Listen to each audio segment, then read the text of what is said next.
वो ईरान की सारी काबिलियत एक और बड़ी खबर इस समय आ रही है। अमेरिकी हमले के बाद ईरान ने एक बड़ा फैसला किया है।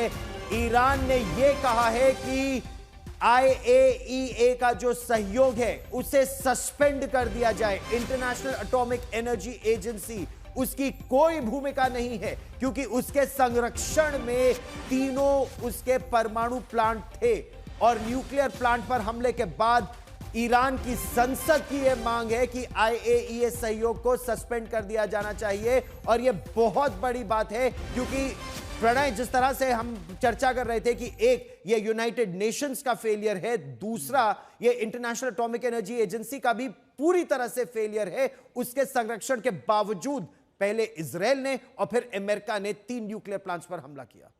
इस चीज को लेकर चिंता जो है वो कल संयुक्त राष्ट्र सुरक्षा परिषद के अंदर भी कई देशों की तरफ से जताई गई, गौरव, कि अगर इस तरीके से ये जो वर्ल्ड बॉडीज हैं, ये जो वर्ल्ड रेगुलेटर्स हैं, इस तरीके की रेगुलेटरी बॉडीज यदि फेल होती हैं तो दुनिया के अंदर एक बड़ा संकट खड़ा हो जाएगा। आप इसे इस तरीके से मानिए कि अगर ट्रैफिक लाइट्स काम करना बंद कर दें तो फिर ट्रैफिक न केवल जाम होगा बल्कि एक्सीडेंट्स भी बहुत सारे होंगे। लगभग वैसी ही स्थिति यहां पर देखने को मिल रही है।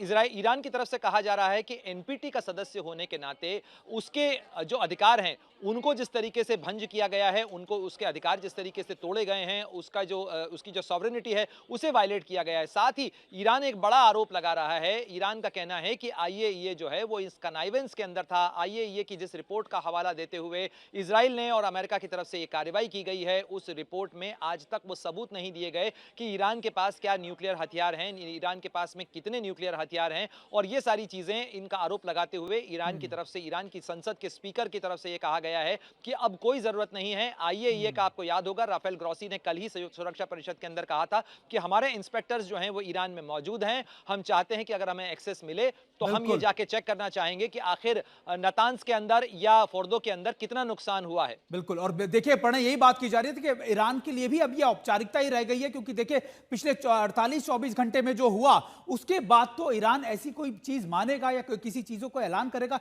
यह भी तय नहीं है। और यही वक्त है कि हम आपको बता रहे थे कि इस पूरी खबर पर हमारा ये कवरेज जारी रहेगी।